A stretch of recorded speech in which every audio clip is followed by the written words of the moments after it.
Anak didik kami, kita akan melanjutkan tentang bentuk-bentuk daripada perubahan sosial budaya.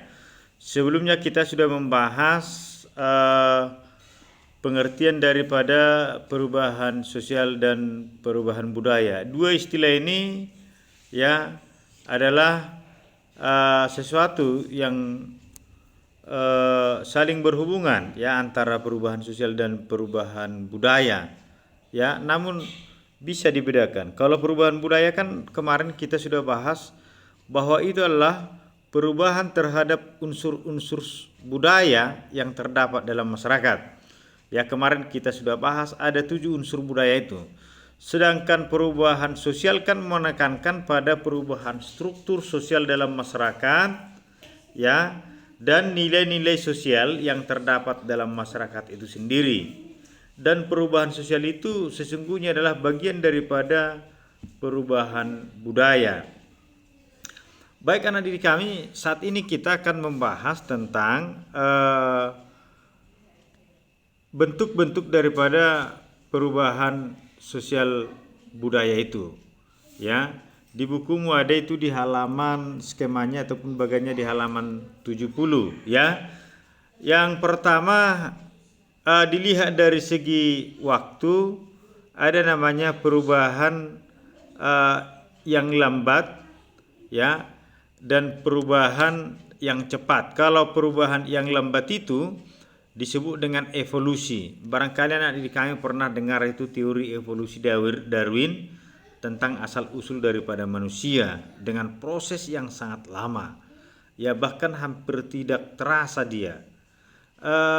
Ini biasanya perubahan yang lambat ini ataupun evolusi ini terjadi di masyarakat kita katakanlah yang sangat masih primitif ya, yang sangat tradisional ya. Kalau kita lihat di sini ya ada gambar ini ya, ini menggambarkan kehidupan di masa aksara ataupun ini prasejarah ataupun praaksara yang sangat lambat ya, mulai dari food gathering, mengumpulkan makanan dengan waktu yang lama ya, kemudian berubah ke food producing ya, dari masa meramu ya, mengumpulkan makanan dari alam, kemudian sampai ke food producing, bercocok tanam. Ini kan industri, revolusi industri yang terjadi di Inggris ya. Ini yang sangat cepat ya. Baik, yang kedua adalah perubahan yang cepat tadi ya, revolusi. Perubahan yang berlangsung dalam waktu cepat, mendasar, dan masyarakat ikut mengalami perubahan dan dampaknya juga sangat besar ya. Seperti ilmu pengetahuan, teknologi, apalagi teknologi informasi dan komunikasi ya saat ini yang sangat cepat ya, di era industri ya 4.0 ya. Dan ini biasanya di masyarakat yang sudah modern ya, yang sudah mempunyai pola pikir yang sangat maju ya. Itu tadi ya gambar revolusi industri ya. Ini yang sangat cepat ini menyangkut sendi-sendi kehidupan manusia ya. Barangkali di rumah kita pun sekarang sudah banyak hasil-hasil produk ya daripada industri itu ya, dengan menggunakan mesin ataupun menggunakan listrik, bahkan teknologi informasi dan komunikasi baik media cetak maupun media elektronik ya. Perkembangan dunia begitu cepat ya. Kemudian di bidang pertanian dengan adanya jetor misalnya, dengan adanya pupuk, dengan adanya bibit ya, irigasi ya, dengan adanya transportasi ya, sarana transportasi ya, itu sangat mempengaruhi kehidupan daripada manusia ya. Di sini katakan proses mekanisasi dalam usaha industri, perdagangan makin berkembang, transportasi lancar, berkembangnya urbanisasi ya, perpindahan penduduk itu dari desa ke kota, bahkan dari satu negara ke negara lain. Tapi ya terjadi juga kesenjangan sosial ya. Ya ibaratkan misalnya pemilik industri perusahaan itu ya dengan karyawan ya.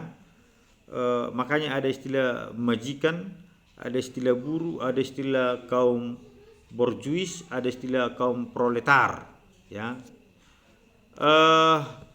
Kemudian yang kedua adalah perubahan dilihat dari segi pengaruhnya ya. Ada perubahan yang pengaruhnya kecil ya, kecil, dan ada perubahan yang pengaruhnya besar. Tentu ini anak didik kami harus bisa nanti memilih, memfilter, menyeleksi perubahan apa sih yang paling bermanfaat dalam hidup kita, mana sih yang patut kita adopsi, mana sih yang patut kita tiru. Ya kalau pengaruhnya kecil ya tentu tidak sesuatu yang sangat perlu ya, apa misalnya gaya rambut, gaya berpakaian, ya gaya bicara ya. Ada sesuatu yang berubah, tapi apakah itu sangat mempengaruhi kehidupan kita sebagai seorang pelajar misalnya? Mana yang perlu kita perbaharui dalam diri kita? Apakah pangkasan yang jigrak-jigrak seperti ini ya, dan yang lain-lain cara berpakaian ya? Maka kita harus melihat ya mana perubahan yang pantas kita lakukan ya. Tentu ya perubahan yang pengaruhnya besar ya, seperti itu tadi, industri ilmu pengetahuan dan teknologi ya, ya komunikasi ya. Kemudian yang C, ada namanya perubahan dilihat ya dari apakah itu yang direncanakan ya, di planning ya, planning change, atau yang tidak direncanakan ya, unplanned change ya. Tentu kita mengharapkan sesuatu yang kita rencanakan ya. Ya apalagi kalau direncanakan dengan matang, itu akan ya mengharapkan dampak positif yang sangat baik ya. Misalnya kan anak didik kami kan kenapa sekolah ingin punya pendidikan yang tinggi, kan itu kan perencanaan kita untuk masa depan kita. Kenapa misalnya para ilmuwan menemukan ya mesin uap ya, termasuk teknologi komunikasi ini ya, tentu ya untuk suatu kemajuan ya. Sedangkan yang tidak direncanakan ya, di sini ada bencana alam ya, ini kan berdampak negatif ya. Baik, ini ada beberapa gambar ya. Boleh anak didik kami membandingkan mana di antara gambar ini yang punya pengaruh besar, mana yang punya pengaruh kecil, berdampak besar dan berdampak kecil. Ya, tentu anak didik kami pasti bisa melihat apakah gambar yang ini, yang A atau yang B ya. Kira-kira seperti itu ya. Pasti tahu memilih ya.